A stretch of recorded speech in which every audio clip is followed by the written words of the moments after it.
gotten away from having a good old-fashioned butcher shop, and instead we all have supermarkets, and we're trying to get away from that and bring the neighborhood butcher shop back. So we get our animals directly from small family farms. Everything is naturally raised, hormone-free, antibiotic-free, all the good stuff that you know you're supposed to be eating. We buy our animals whole. It's the most sustainable way to do it.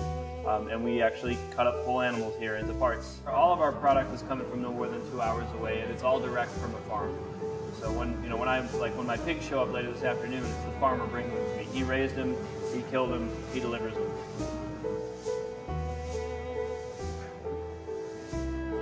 I have more control over the product that I bring in because I'm dealing directly with my farmer. I'm not talking to somebody who's going to contact somebody who's going to put together my pork order. I'm talking to the farmer who's raising the pigs. I mean, when I get a pig today, it was still rooting around in the dirt on Monday. It's just nice to be able to know for certain that the money that my customers give me, I turn around and I give directly to the farmer. Whether or not it's a factory farmed animal, or whether it's local, or whether it was, you know, trucked in from halfway across the country, you know, these are all things that matter to us, and it seems to matter a lot to our customers.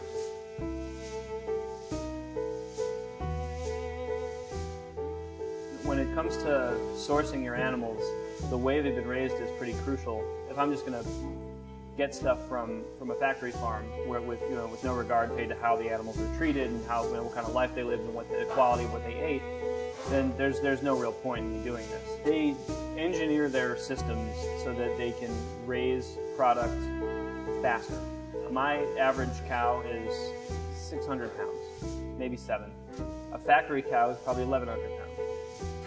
You know, we've all heard the stories by now. It's they feed them grains that fatten them quicker, but they have trouble digesting the grains, so they have to give them medication to help them digest all this stuff and recover their systems from not being able to handle it. And you know, you just wind up getting these animals that are big and fat really fast, and they live maybe a year, probably a little less, and you wind up with the meat that you see at the local supermarket. Which, if you compare it to our beef, I mean, it's this sort of pinkish color. It's not red. Our beef is dark red, you know, and that's from years of walking around grazing on pasture. The whole point is that, you know, these animals were raised without hormones, without antibiotics. They, you know, like our cows, they're 100% grass-fed, so they roam around in the pasture, and my farmer spends most of his time making sure they've got delicious grass to eat, and that's what they do. They live, you know, maybe 3.5 years, which is a really long time for a farm animal to live. When you know where the stuff is coming from, and it's coming from the right place, the end result is a higher quality, a better tasting product. The benefit of us being a small butcher shop like this is that if somebody comes in and I can suggest a cut that's either better for what they're doing, or less expensive, or just an alternative to what they're used to, allows people to learn that there's more to a cow than a tenderloin and a ribeye. Like a big hotel will order 50 pounds of pork tenderloins, and you'll get a box with individually wrapped pork tenderloins. We get a whole pig. If I get 3 pigs, I get 6 tenderloins. We're sacrificing having all the popular cuts in abundance in exchange for having the entire animal to work with. All the bones get made into stocks or get sold to people. We sell marrow bones. People really like roasting the marrow bones and eating it. We sell bones to people for their dogs. Most of the meat that is sort of little scrap bits winds up getting ground or made into things like with beef we'll make our own hot dogs, or we'll do sausages with a little bit of ground beef in them or something like that. We do all kinds of stuff with all the bits that you would never suspect had any real use. So we throw very little away, and it's kind of our mission to use as much of the animal as we can. This sort of shift that we're starting to see in sort of more responsible consumerism in terms of what people are feeding themselves and their families, I think it's possible to do it on a large scale, but I think approaching it that way is the wrong way to go. I think what seems to be happening and what needs to happen is for more shops like this to start to open up. So we can get back to having a butcher shop in every neighborhood. If there's small shops like this in cities all over the country, both big cities like Chicago and small little out-of-the-way places that are sourcing good product and offering up alternatives to the expensive cuts that we're used to seeing in the supermarket, then it gives people more options on how to eat well and how to eat well affordably. but it can't be done by a major corporation, because that's how the whole problem starts.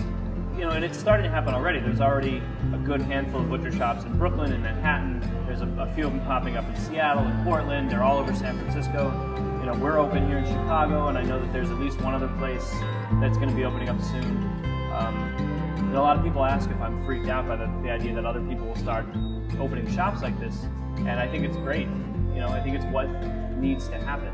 And I think the only way to really tackle the idea of, you know, a large-scale approach to people eating this kind of product is to do it, you know, neighborhood by neighborhood, town by town. Because it's really the only way you can control what you're selling and what people are eating is to not try and mass produce it.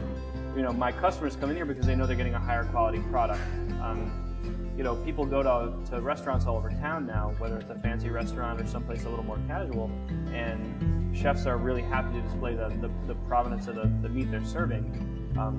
And people expect that from certain restaurants now. And we like the idea that we can offer that to you to cook at home.